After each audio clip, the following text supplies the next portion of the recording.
Have a special edition podcast interview. We are pretty psyched. We have Cody Del Mondo from CHGO, and more importantly, CHGO Cubs, which is my wheelhouse. I know we had Herb on a few weeks ago to talk about the White Sox. Cody, real quick before we get started, I got to ask, did you guys do a wellness check on Herb and Sean and Vinny after that Tony La Russa debacle today?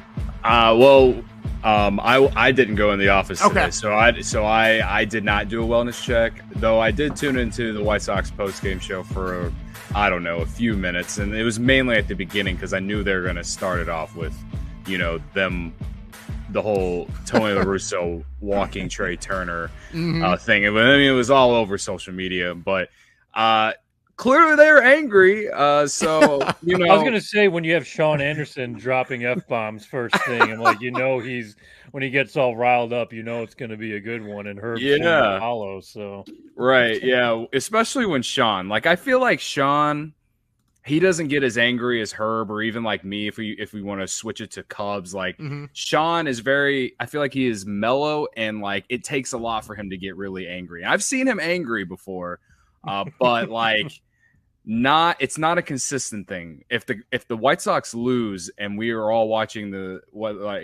usually the Sox and Cubs are playing around the same time, right? Right. Whenever me and Luke are there and Sean and Herb are there and the Sox are losing, Herb is very, very animated, yes, in my opinion.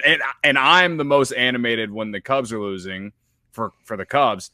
And Sean is he'll get angry, but I feel like he just kind of self-loathes a little bit and just kind of expect the worst. And so I feel like in a way he doesn't get as angry because he just expects it, because I assume his expectations are lower than what a lot of White Sox fans are right now. So in a way, it's a really good defense mechanism. I'm just not built like that. I can't do that. That's understandable. Yeah, I think I'm with you there. And I only think, really quick on Sean, I've heard him get mad twice. One time was on Locked On Sox, the other was today, at least on a podcast. I don't know him, but to hear him like that, so I'm like, oh, I know it's going to be a good one. And like I said, Herb's soon to follow with his stuff. So it's always good listening. So yeah, they're great. Well, before we get started, if you haven't heard of Cody before, first of all, I don't know what you're doing, but he is the Cubs and betting content creator at CHGO. You can find him at Cody_CHGO and at CHGO_Cubs.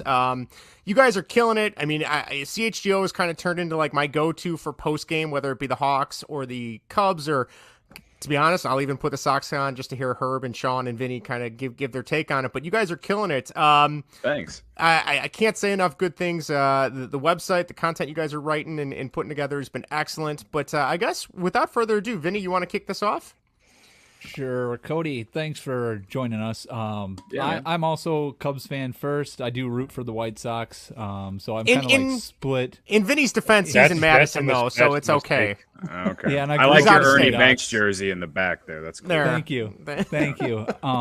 But for me, being introduced to the Cubs and my Cub fandom kind of began with the summer of '98. Growing up and seeing Sammy Sosa go for the record. Where did it begin for you? You basically just said my part too. I'm 31, so I feel like millennials around my age, if they're Cubs fans, I feel like Sammy Sosa kind of took them and then they rode with it. I would have been a Cubs fan either way because my mom and my grandpa was a diehard, and I had an uncle who was a real diehard too, who growing up in Cardinal Nation. And I didn't grow up in St. Louis, but I grew up in downstate Illinois, where you're either a Cubs or a Cardinals fan, and the large majority are Cardinals fans when I was growing up, because the Cubs just weren't good.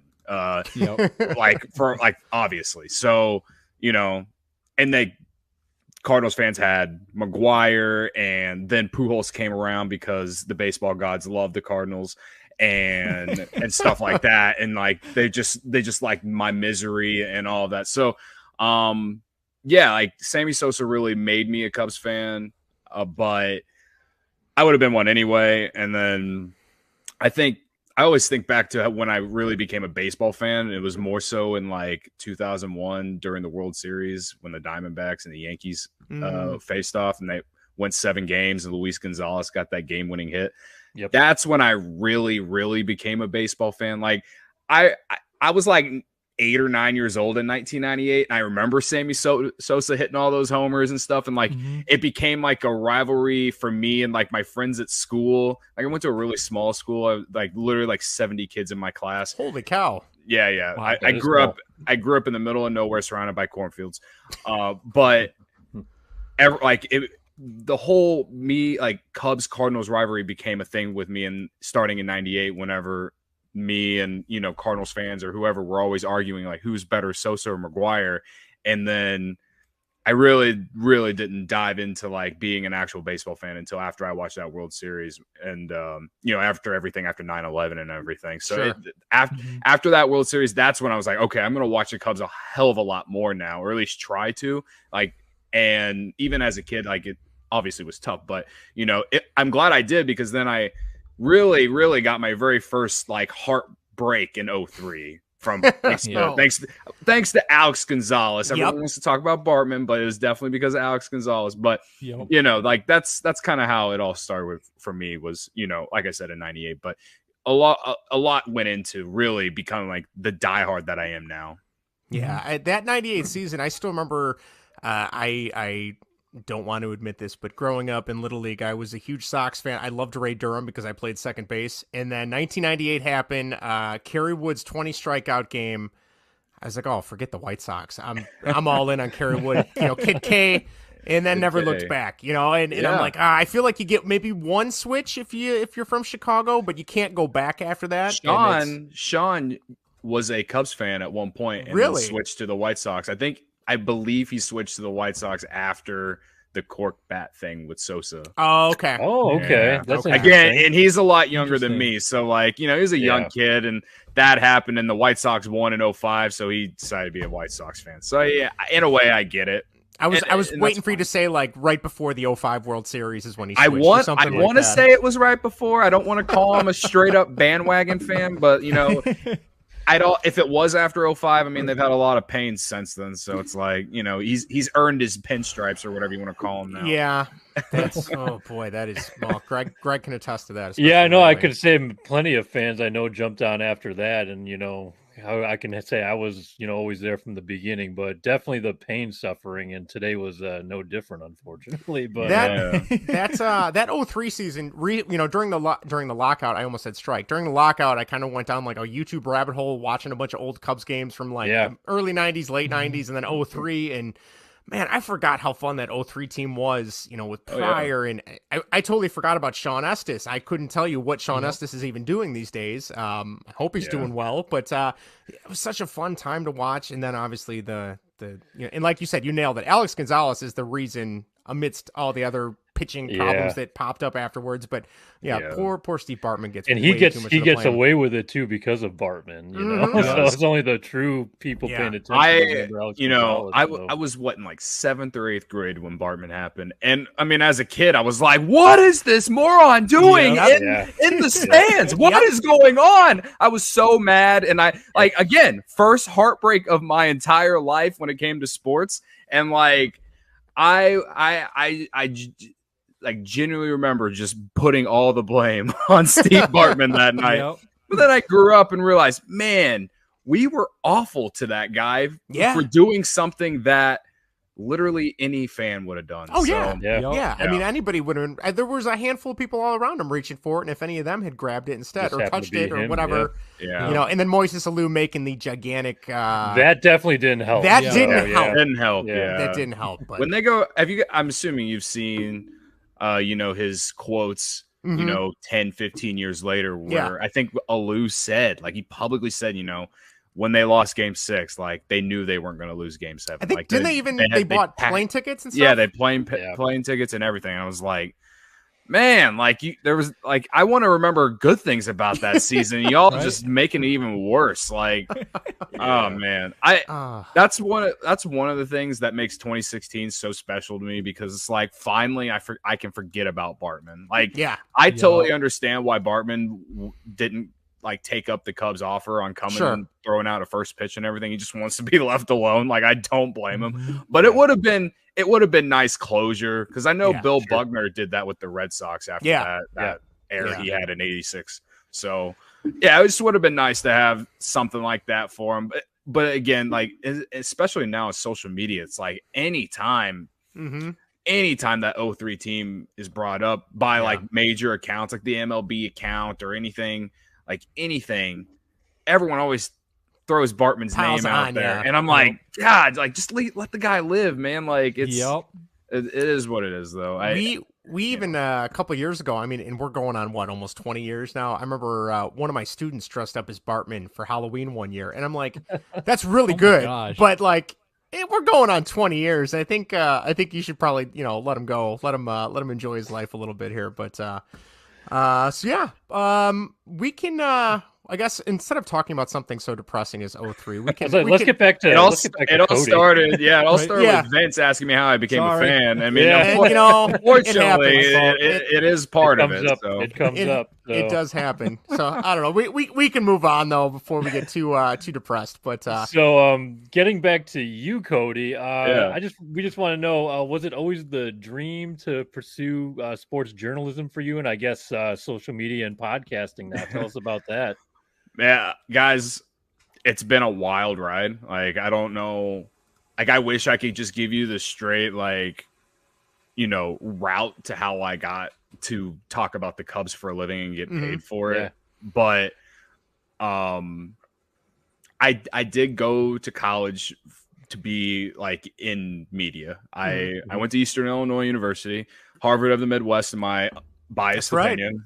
And, I went there when Jimmy Garoppolo was still there, so that's I always like to tell people that. Nice. But when I was there, I did radio, and I did a few things for their school newspaper and that. But before I even went to school, like, honestly, I graduated high school in 2009, and I honestly didn't go off to school for like 2 years. I had no idea what I wanted to do with my life. I didn't when I was growing up in high school. I remember when I went to take the ACT, I did not give two fucks about it. I just was like, I'm not going to college. Like, sure. I was kind of like in an environment where everyone, this is like the majority of people, once they graduated high school where I grew up, they either went and worked on their family's farm. They went and worked like in Decatur, which is like 20 minutes north of where I grew up. Where you either worked for like Caterpillar or ADM or Tate and Lyle or something like that, or you left the state and you went somewhere and you did something with your life.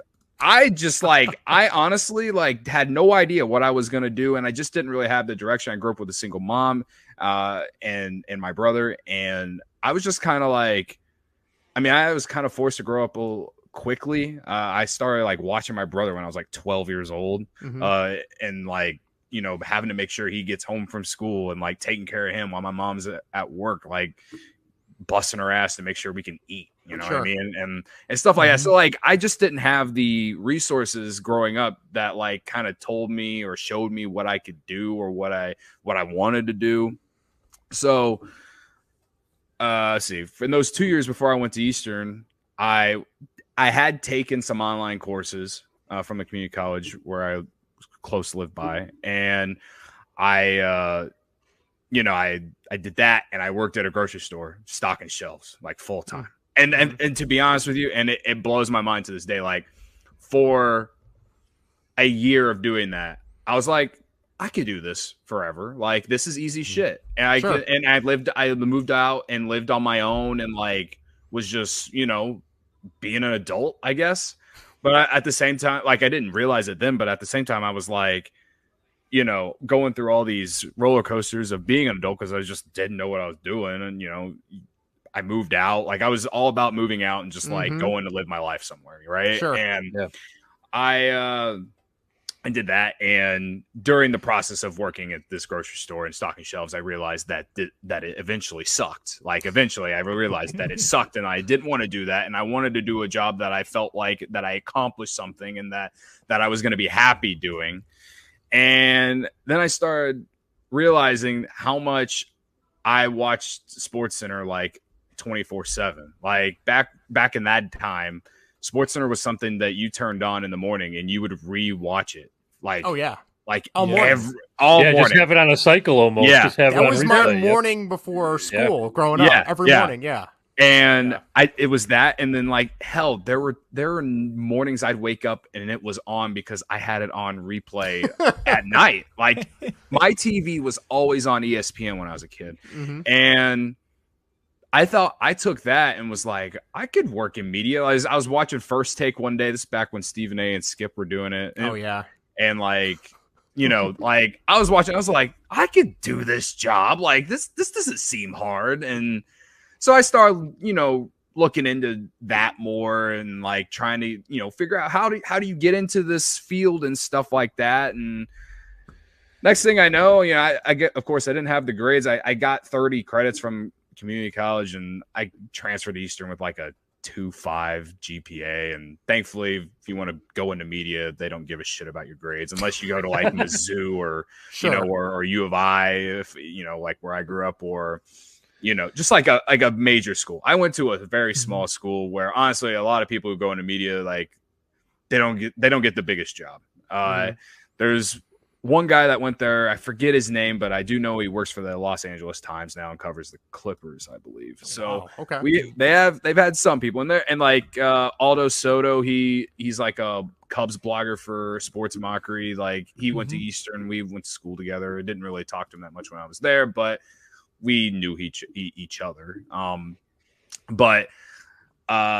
Yeah, like I went to school and like honestly, it was a lot of like growing and learning about myself, and then also like doing all these things to build my resume. And yeah, I mean, then after that, after I graduated in 2015, you know, I took my first job as a reporter, and it was a great experience, but it was also the dumbest decision of my life because I took a job that was awful. I hated it. I was like a general assignment reporter. I was going to like county board meetings and stuff. And like, what I was told in school was that you just take whatever you can get to just keep building it, because the first job you get out of school isn't going to be the one that you want. And I mean, I took that to heart. I was like, first one that's offered to me, I'm taking it. And then, I mean, this was literally like a week after I graduated that I like accepted this job. Sure. And so I moved to this little town called Waseca, Illinois, just south of Kankakee. And I lived there for about 6 months before I found my next gig. When I moved over to Peoria, and I was covering high school sports. So I finally got like into the sports journalism. I was like assistant sports editor, and I, you know, covered all the local high school teams in Peoria and the outskirts of Peoria. And like, that was actually really fun. I really enjoyed it. But I just didn't make like jack shit. I made like $12 an hour. It was a lot of hours for a lot of nothing. I picked up a side job, you know, doing radio. I forget the name, Advanced Media Partners. It was in Peoria. They had an ESPN affiliate, which is one reason why I applied. And, you know, I helped them run their soundboard. They let me talk sometimes. So I was getting my first real professional radio experience there. Had a lot of fun there. I did that for like 4 or 5 months, but they didn't hire me full time. I didn't have benefits or anything. So between those two jobs, I got to a point where I got burnt out, honestly. And I was like, maybe this just isn't it. But if I can find something within the field of media or social media and marketing or something like that, I felt like I could be happy that way. And I got a job in Ottawa, Illinois back in 2018 at this like environmental services company. And they had, their marketing team was 3 people, became 4 when they hired me. And they hired me to strictly just run their social media accounts, because the company was ran by a bunch of old people who don't know how to use social media. Like, that's just straight up what it was. They didn't know how to do any of it. And they were like, here, fix this. I was like, okay, like, I barely know anything about what you guys do, but I'm going to do my best to try and at least help people see what you're trying to do and what you're trying to sell and all this.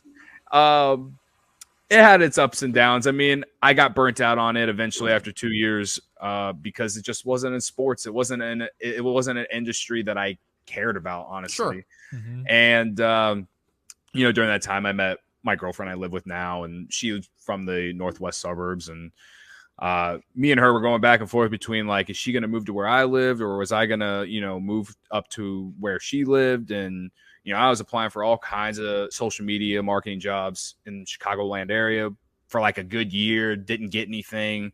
So she almost moved to where I was in Ottawa.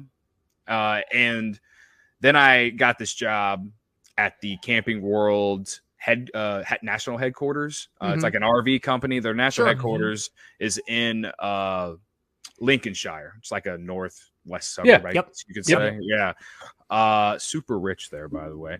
And and they hired me to be like a social care agent. That's what they called it. And I thought that there was going to be some, like, I mean, it was social media, but it was mainly customer service. Oh, okay.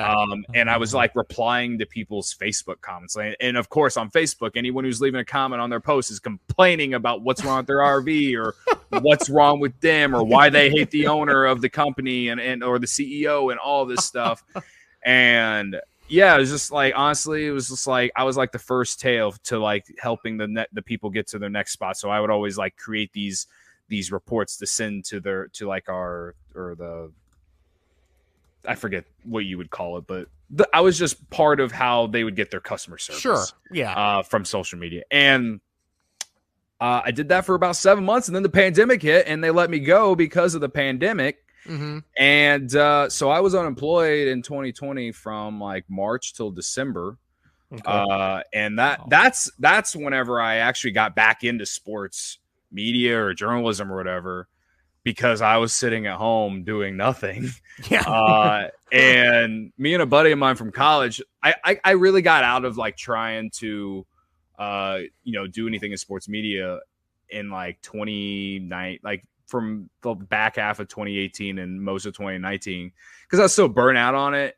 But towards the end of 2019, I was like, after really learning or really seeing all these different podcasts on Twitter and people trying to build their brands and like, just do their own thing, I was like, I should just do this. And if it doesn't work, whatever, at least I'm having fun with it. Yeah, that's a great point. Yeah. And so me and a guy I live with in college, we started up a podcast called The Sky is Falling, and it was a Chicago sports podcast, and we call it that because all the teams sucked. Yeah. Accurate. It was mainly because we were both Cubs and Bears fans. I mean, that was mainly why we called it that. And we did that podcast for about a year and a half. During that process, especially after I got let go because of the pandemic, I joined this website called ontapsportsnet.com and became like a Cubs writer for them. And I was just at home, like freaking out about not only like, how am I going to pay rent, but also like the world, because I mean, you guys remember March of 2020. Yeah, it was rough. It was a wild time. And so I'm like, I was just trying to find something to do to like keep my mind off it. Right. And I don't know how it came upon my Twitter timeline, but I was just like, screw it, I'll apply. Like, again, in my mind, it was just like, this is just going to be something fun to do. And if it turns into something great. So I joined, and, I wrote a few articles here and there, especially during the pandemic. I did these, where are they now, about all these random Cubs players who were like long gone or whatever. And, I helped do their Cubs podcast, Cubs on Tap. It's a great Cubs podcast, by the way. I don't know. I just remember going into 2021, I had been there long enough, and they were like, Cody, you're super talented. You need to do more. We want you to do more. Just like take the Cubs account and do whatever you want with it. And so I was like, all right, fine. And, I think that's when I really started, I guess making a name for myself. It honestly really started whenever that Long Gone Summer documentary came out in like, I think it was June or July of 2020.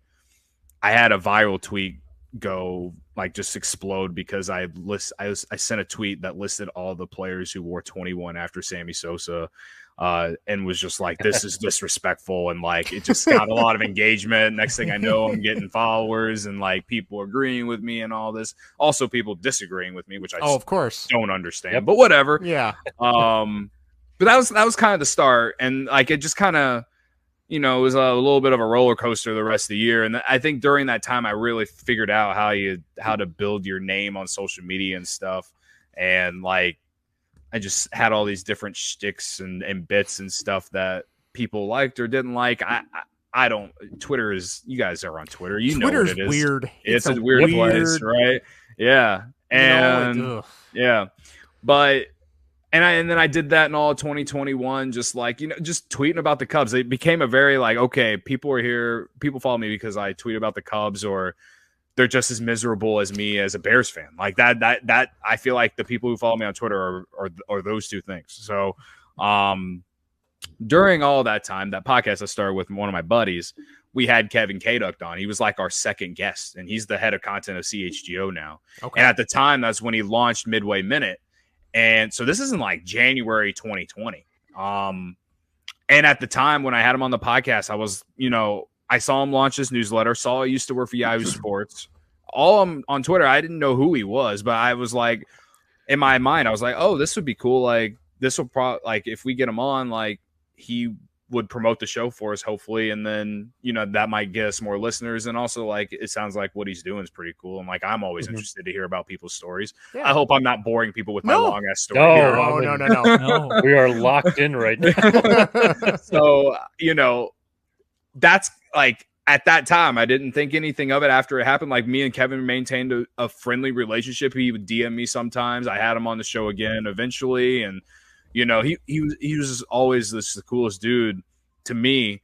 And next thing I know, in February this year, Kevin's sending me a DM. I'm working my next job I got after. I worked at my fraternity, I worked at my college fraternity's national headquarters in Evanston from December of 2020 until February of this year.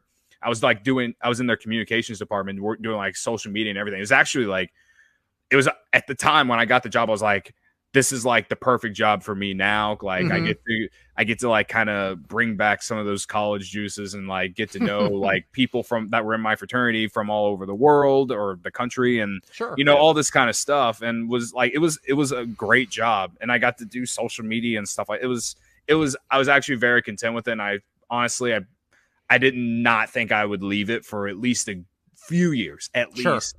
And I was working from home one day. It was a Friday afternoon, like 3 p.m. And I get a DM from Kevin.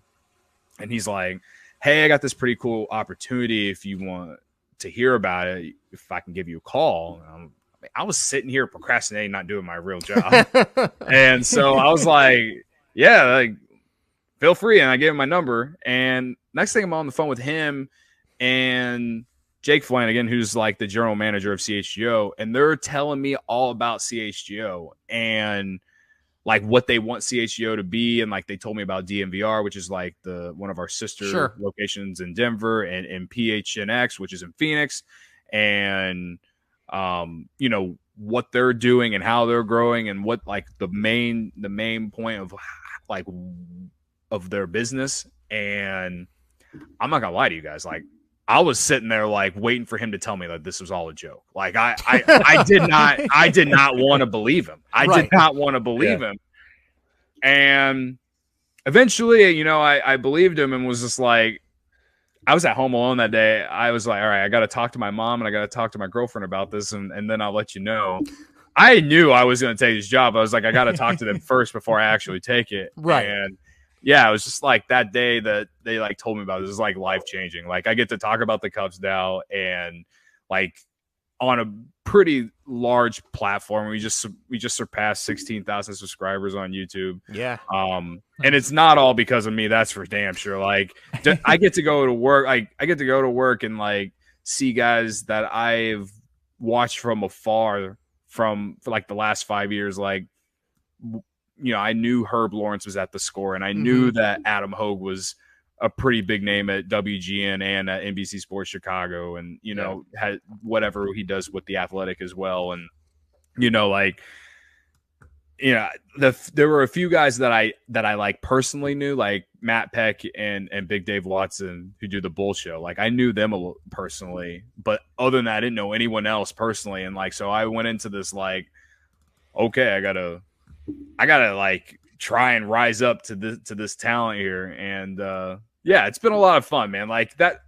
Instead of telling you how I got into sports journalism, I just gave you like the last 12 years of my life. But no, I love it. I love it. I mean, because it is a journey. Yeah, we were gonna say too. I mean, CHGO is expanding so fast. I know they just added the Red Stars podcast and the Red Stars section of the show of the website, and then also the Fire. Yeah. So I mean, obviously, we were going to mention too about, being on Cubs on Tap, and you've kind of had interviews with, David Kaplan and Chuck Garfien and Danny Perkins, and, you work with Luke Stuckmeyer, who I remember growing up in high school watching him when it was still CSN Chicago, and I think like Gail Fisher was on there still, Can I tell you a funny story about Luke? Of course. Okay. So before CHGO launched, we like Brandon Spano, who's like the CEO of the All City Network, which is like the network all of our locations are on. Him and a few other guys from DMVR, they were in this Airbnb in Chicago. They asked us to come like do a meeting with them to talk about the Cubs show, about CHGO Cubs. And at the time when I was going into it, I didn't know who was going to be joining me. I had no idea who. I didn't know it was going to be Ryan Herrera, and I didn't know it was going to be Luke Stuckmeyer. All right, so I get to this Airbnb. And I walk up the stairs, and it's like all these guys who I don't know. They're all from Denver and Brandon Spano. And I remember Jake saying to me, "Oh, Luke's coming. He had to go get something or whatever." And I didn't put two and two in my head that it was Luke Stuckmeyer, because Luke Stuckmeyer had been gone from NBC Sports Chicago. Yeah, for a while. It had been a few years. I think 2019 is when he told me they let him go. And so I was like, Luke, like, I didn't know. And then Ryan, like, he's fresh out of Mizzou. Like, I realized that I did not know who that was. And I did like find him on Twitter after I heard the name. I somehow through the Vine heard that Ryan Herrera was going to be part of the Cubs team, and I didn't know who that was. I found him on Twitter. Next thing I know, he worked for MLB.com part-time, and like it was his first. He was just getting his feet wet out of Mizzou.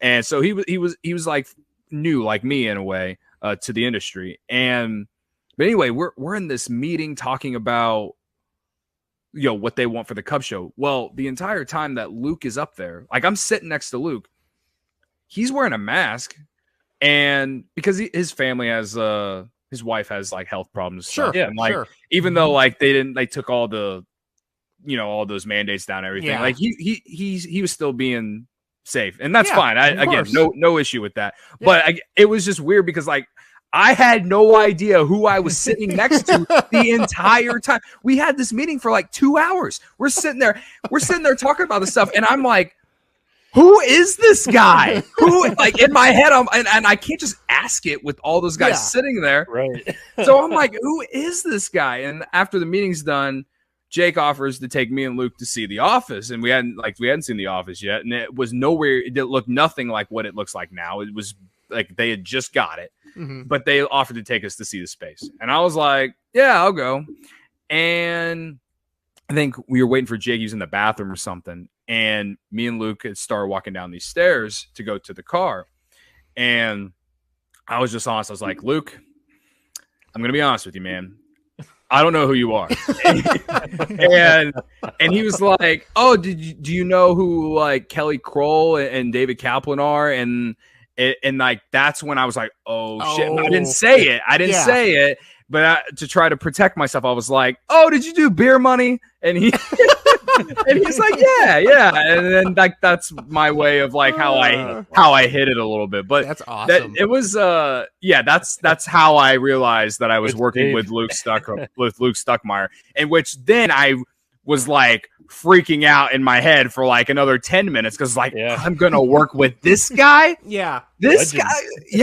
Yes. An absolute legend. And, we talk about legends in media in Chicago, and like Luke is like the most humble and like genuine dude. Like I absolutely love working with him, and I feel like we bring a good mix because like he's like 20 years older than me, and like he has the bit about being old that we always just like we always give him crap about being old, and like me and Ryan are younger and everything, but like he's just so like just a genuine dude, and like he honestly like. for someone who has worked in this, like in the industry for this long, like I've heard that some people get like that kind of, head on their shoulders of, just kind of being an asshole. Luke is not that. He's a great dude. And I love working with him.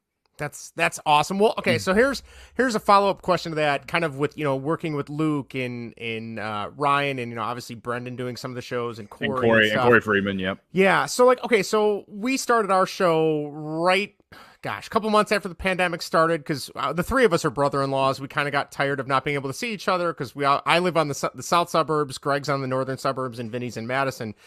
So we started off doing a baseball podcast, and we're like, oh man, the Cubs are awful. This was right before they started trading people. The White Sox, the window's open, but is it really that open? According to Greg, it's already shut. So we kind of said, okay, well, the first half will be baseball. The second half we'll do like top 5 lists, or we'll do pop culture or video games or movies or whatever. So for you guys who are, you're dealing with the Cubs on a day in, day out basis, like how do you keep it fun when you have a game like where they lost to the Orioles of all teams the other day? Like what's the like secret sauce to keeping it like engaging and fun? Is it just the rapport you guys have? Obviously, after the Luke story, you guys definitely have a good rapport, but like, what do you do to keep that going? Well, I'm thinking back to our post-game show the other night now, and I will just say that I think what helps is the comment section. Sure. They help us keep talking, that's for sure, and it's appreciated. We've kind of come up with some things to have fun. Like since Greg's a White Sox fan, when the Cubs and Sox were playing, what was it, like a week and a half or two ago? Yasmani Grandal got thrown at home. And I remember we created a poll. Yep. We were like, who would win a race? And it was like Yachty, Pujols, Yasmani Grandal, or retired Miggy Montero. And like, of course, on the Cubs account, everyone's like voting for Montero because it's a Cubs account. And like we just do some fun shit like that and then we'll talk about it on the show or bring it up or like make some joke about it. And like, it's things like that in a season like this. And I know that doesn't have anything to do with the Orioles game the other night. No, I understand though. But like, it's stuff like that.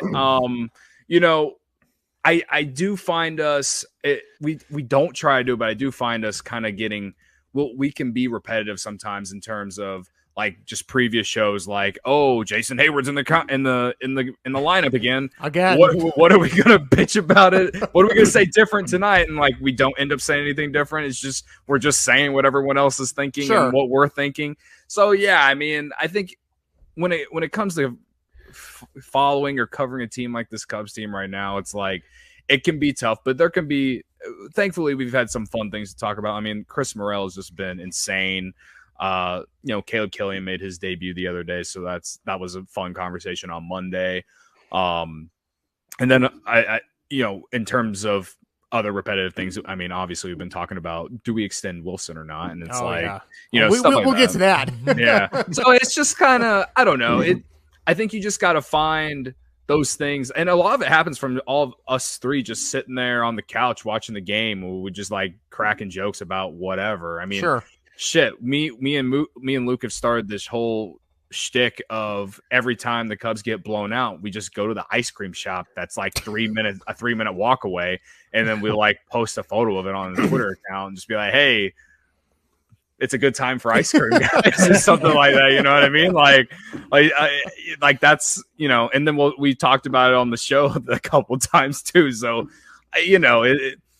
it's tough. But one thing that I think that CHGO in general is just different from like the major networks that you see on TV is just like, we're very much unbuttoned, man. Like I wear a backwards hat every day. Luke's wearing a hat every day. I watch him on TV wearing a suit. Never saw him wear a hat before. Yeah, the first time I saw him wearing a hat and like jeans, I was like, holy shit, what is going on with my life right now? Like, I just assumed he didn't even own any, to be honest.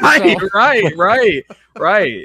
But no, yeah, he actually owns regular clothes. So I think that's my favorite part about it, is just we're very not buttoned up, and we're very, our opinions and takes about things are very genuine, and like, we truly want to make the fan experience for whatever team you like better than all these other networks out there that are buttoned up or, have an agenda.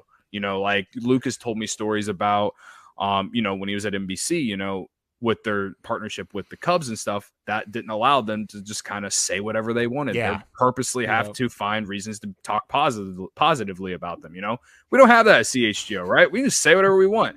Yeah. I've said some things that Lucas told me is like, if you were, I've never heard anyone say anything like what you said. And in a way, I take it as a compliment, but also it is a thing where it's like, we are very open. Do I know that like there are people listening, and like I do in a way think that in some aspects, yeah, I do kind of watch what I say about certain players and stuff. But at the end of the day, like if someone sucked that night, I'm going to say that they sucked that night. You know what I mean? So, yeah. Hey, Cody, really quick, I got it. Since you mentioned slow Chicago baseball players, I got to chime in with one. And this kind of goes back a little bit. I'm going to go back to 2006 here. But the slowest Cub I had ever seen was John Mabry. And he was on the Cubs for 1 year. Wow. I think it was just 2006. Yep. They were playing the Rockies. I remember Wade Miller started that game. If you guys remember Wade Miller. Oh, yeah. Yep. Garrett Adkins was playing third base for the Colorado Rockies. Yep. He botched a grounder. And there was a runner first and second. Mabry was on second. And he, you know, the third base coach sent him. And we were along the third base line right there. And we were pretty close. We had good seats. Yeah. And this guy was huffing and puffing and running in the same goddamn spot all the way home. There was a shitty throw from Matt Holliday. He was playing left field. I forget who the catcher was. Probably like Torrey Alba or something. But it was a shitty throw. He ended up scoring, but it took a very long time. So when you said that, yeah, John Mabry, one-time Cub, definitely ring the bell. So. Cardinals legend. I feel like he spent his entire career with the Cardinals, and then for one random year played with the Cubs and then retired. I'm pretty sure that's what he did. He's like, oh God, I'm not doing this again. Yeah. Exactly. He was like, I'm tired of this home clubhouse. There's nothing like what stadium looked like. Shit. Oh man, yeah. Cody, no, it's been fun though. Cody, you'd mentioned Chris Morel's hot start. Has that been the most fun thing for you this season so far for the Cubs? Is watching him? I want to say that, but Keegan Thompson's honestly been my favorite thing about the Cubs season. And I only say that because for so long, man, like, you know, I'm the biggest Theo defender, but everyone always said this guy couldn't develop pitching or he couldn't find pitching. And, you know, I don't know if Keegan Thompson's going to be in the rotation next year. I don't know. I don't know that I still think we got to see the rest of the year and see where he stands. I know he just had his last start was his worst appearance of the season. Yep. I'm looking forward to the bounce back, hopefully. But to me, like, watching, like, if there's anything that I've really enjoyed watching the Cubs this year, it's that the pitching that's come up and really excelled, and he's been the main one so far.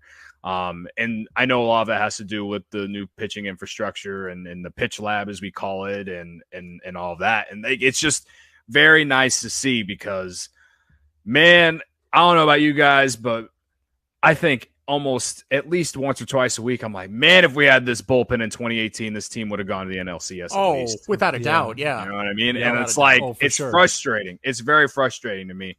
So at this point, I've really enjoyed watching Keegan Thompson pitch in whatever role they have him. I really do like this trend of pitching weapons, is I think Jed has called it, or Ross has called it, and it's very Rays-like, and I don't want the Cubs to spin like the Rays, but I don't mind them operating like the Rays in terms of how they develop their talent. So, Keegan Thompson's been my favorite part about this season. He just came in whatever role they've asked him to, and he just shoved it down people's throats. It's been fun to watch. Yep.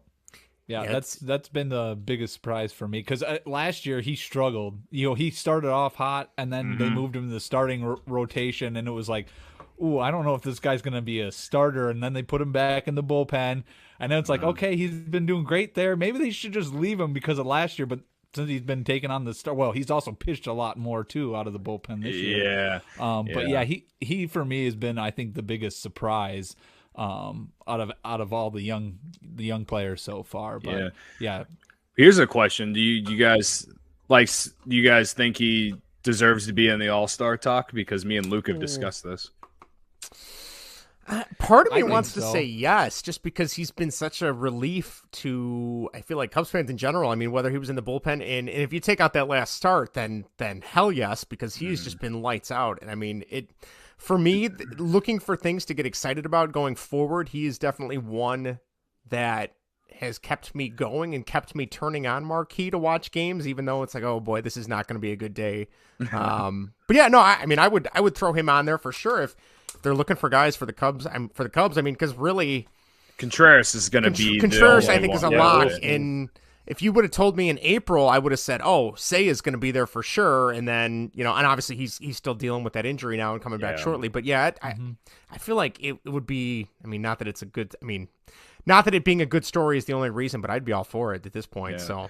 So I know he hasn't been a starter for the entire season, and he's been in the bullpen, and like you just look at the numbers. In my opinion, before the last start was that he had an ERA of 1.99. Like I mean, that's really good. And he like, do I care if the Cubs get 2 All-Stars or more? No, I don't. No. At the end of the day, but like I just think if you're pitching well and you're on a bad team like the Cubs, like, and you're still putting up these numbers, I think that means something. So yeah, he's obviously not going to be a starter or anything like that in the All-Star game, but like I wouldn't be surprised if he got in the All-Star game this year. I think a lot of people would, but I mean, like Cubs fans, I don't think would be surprised. So right, it is something that I'm like, I think he should at least be in the conversation for sure. oh yeah, I could agree. definitely see that being the It case. would be surprising because he's really not a name yet around the league. Right. But it'd be nice to get on the radar a little bit. Kind of an underrated guys. You like to see that with some of the All-Stars. So right. Well, never forget Jake Arrieta in 2015 was an All-Star snub. That's true. He won Cy Young that year. Yeah, that's right. And I think he might have used a little bit of that anger going forward, at least for 2015 and 2016. He could have used it again last season. I'm not saying Keegan Thompson's Jake Arrieta, but No. I just think that what I'm saying is like, Keegan Thompson probably having a better first half than Arrieta did in 15 if we're talking about him being an All-Star. Though I do think Cubs fans thought in 15 that Arrieta had was in the conversation as well. He pitched pretty well for them in that entire year, in my opinion. People point out the second half, but I thought really the entire year he was really, really, really good. Oh, that 2015 playoff game against the Pirates was just he was filthy. Yeah. Oh yeah. And there's nothing better than seeing, was it Sean Rodriguez beating the hell out of the Gatorade machine afterwards?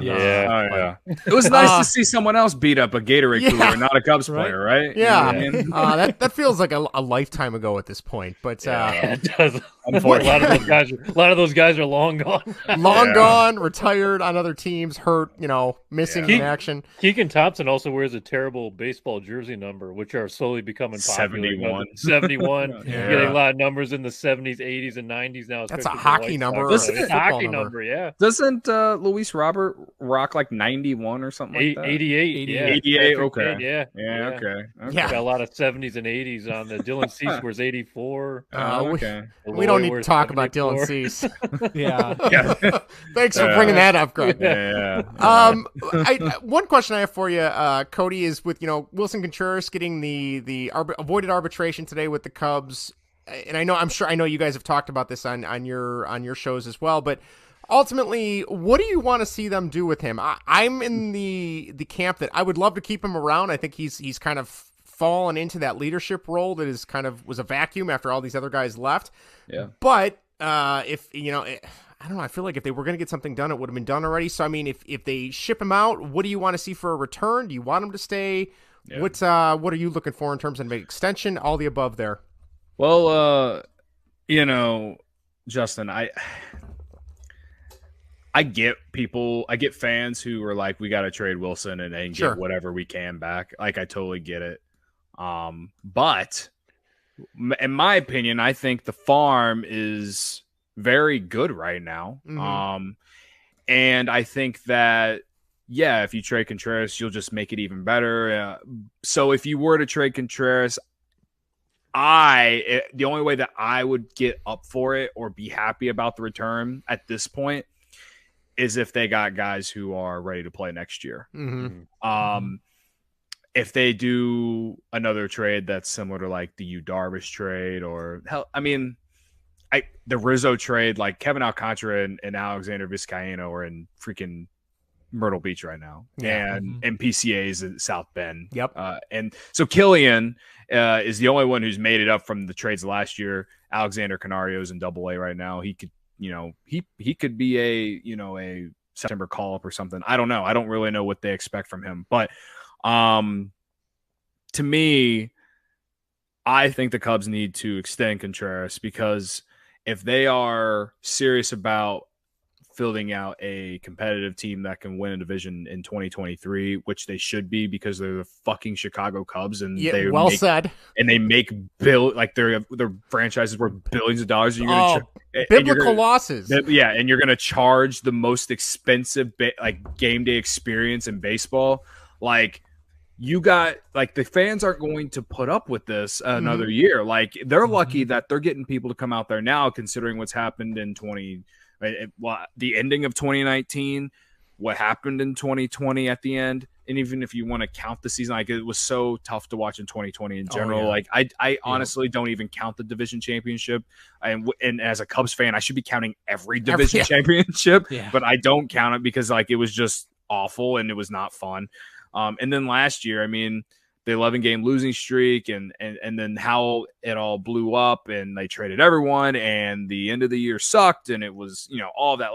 Fans, you'll probably still get the diehards to come out. I'll stupidly still go out to Wrigley since I live 2 miles away, and I'll go on StubHub and pay $6 for a ticket in the bleachers. Fine. Yeah. But you're not going to get the casuals to come out there. I've been there enough this year. It's significantly more empty than it has been in recent years. And it pains me to say that, because I've always said that no matter what, Cubs fans will show up. And I think that before 2016, that was the case. But once you win the World Series, you put expectations out there, right? Yeah. And Jed and Theo and Tom Ricketts, all of them have these quotes out there saying hey, we want to be in it every year. We want to be a contender every year. And the way that it looks right now, it doesn't look like they are wanting to be competitive every year. And I get that they needed to fix the farm. The farm was a bottom dweller in the league.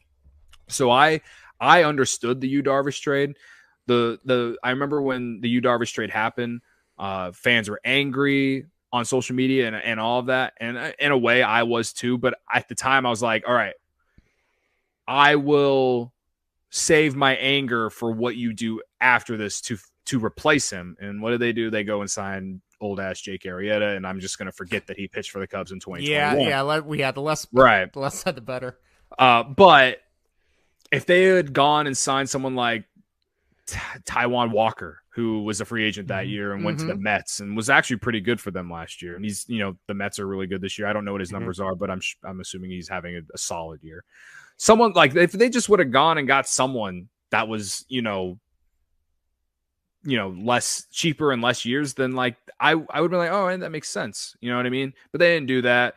And now you sign Stroman and Suzuki this offseason. I know you don't know what you're going to get out of Suzuki going into the season. Had a hot April, then the league adjusted, so he wasn't good in May and got this injury now. So now it's I've read so many tweets of fans who are out on this guy, already comparing him to Fukudome, which is just mind blowing. Oh, that's rough. Yeah, and the internet, man, it's something toxic. It's Cubs toxic. Twitter it can be the best of places and quite possibly the worst of places all at once. At the end of the day, you got to at least give the guy till the All-Star break to really make a decision, in my opinion, in terms of is this guy good or bad. But whatever. But the point is that you give this money to those two guys on. I know they're team-friendly deals, but to do that and then not do anything else, but you have the farm system coming up.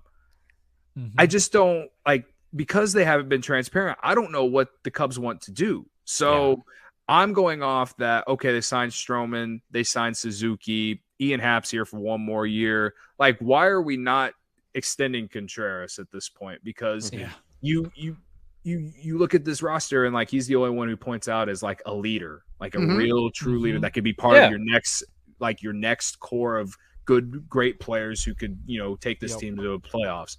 And like, I know like the lockout was a thing. And then when the lockout ended, the Cubs had to go out and find some dudes to field their roster and then spring training camp. And like, they just didn't really have time. I'm happy to see that they didn't go to arbitration with Contreras. Like that's a step in the right direction. To me, like, obviously we're going to see at the end of July, right? Like if they trade him or not. In my opinion, I don't want them to trade him because I just want them to keep him because first off, you're not going to find a catcher like him. Like Yan Gomes is a nice backup. If you have him and Contreras next year, like at least you're going into next year knowing you got a really solid catching core. Yep. Yeah. To go with that really like that up and coming pitching staff. And next year we can just go ahead and assume that we're going to have Caleb Killian in there, Justin Steele probably, and Keegan Thompson probably, and then Stroman if they don't trade him. Which again, if they were to trade Stroman, then I guess we're trading Contreras too. Yeah, like, everybody's going then. Yeah. Right. Yeah, and then we can really sit on here and yell about Tom Ricketts. But like they will need to make some major moves for pitching and on position players as well going in the offseason. But the number one priority in my eyes would be to keep Contreras, 4 or 5 year deal. He wants the JT Realmuto money. Dude, like people were like, oh, this is his best offensive year of his career. Well, and they're like, oh, it's a contract year. Well, when you finally get a backup catcher and you get the DH, that kind of helps. Yeah, it kind of helps when you don't have to lead the league in innings caught every year like he was. So to me, like, I mean, I don't know what Jed is thinking if they don't keep Contreras. If they don't keep Contreras, then we're not going to freaking contend until 2025 like a lot of people think. I just don't want to see that, and we don't deserve to see that. We should be holding the Cubs front office and ownership accountable if they trade Contreras and then don't do anything to try and fix that. You know what I mean? Yeah. Like, it will be tough if they do trade him at the deadline. Then I have to sit through the rest of the year and try to convince myself that they're going to either try and get a contract done with him in the offseason, or they're going to go and get enough guys that are going to replace his offense. Like, right. And like, that's just like, I honestly don't want to do that again because I went into the last offseason thinking, well, maybe they'll bring Rizzo back, or maybe they'll bring Brian or Baez back. And then they brought none of them. Mm-hmm. And they actually talked to Kyle Schwarber, but they didn't bring him. And I see the contract he got from the Phillies. And I'm like, why didn't you bring Kyle Schwarber? That would have been very doable. Right. And I know Schwarber's having a tough year so far, but shit, man, at least they would have brought the power and you would have got the fans. You would have got fan support if Kyle Schwarber was back with the Cubs. So, yeah, man, I know it's a long answer, but to me, Contreras should be a Cub. He should be like, I hate Yachty, but he should be getting the Yachty treatment. Alrighty, guys, that does it for this hour-long segment of Baseball and Whatever. If you enjoyed what you were listening to and would like to check out the second half of our show, which is our Whatever segment, where we talk about sometimes other sports, video games, movies, TV, Bond, Star Wars, video games, I don't know, anything else we're interested in. A lot of top 5 lists. Be sure to search on YouTube, search Baseball and Whatever. Feel free to throw a subscribe our way. We would love that. You can also find us on your podcast app of choice by just searching Baseball and Whatever. We are on all the major ones as well as all the minor ones, because that's how we roll around here. And if you want to reach us, you can tweet us at Baseball and What. You can check us out on Facebook at facebook.com/baseball and whatever. You can also email us at baseballandwhatever@gmail.com or baseballandwhateverpodcast@bellyupsports.com. And probably the easiest, most fun way to get hold of us is our text line /voicemail line, which is 913-808-3278. That number again is 913-808-ART. There you go. Vinny, you got anything to add? Nope, I am good. You're good. You're all cleaned out. That's excellent. Good to hear. And Greg, what do you want to add? I got nothing. I had a lot of fun with you guys, and we should do that sometime. Sounds great. Let's do it.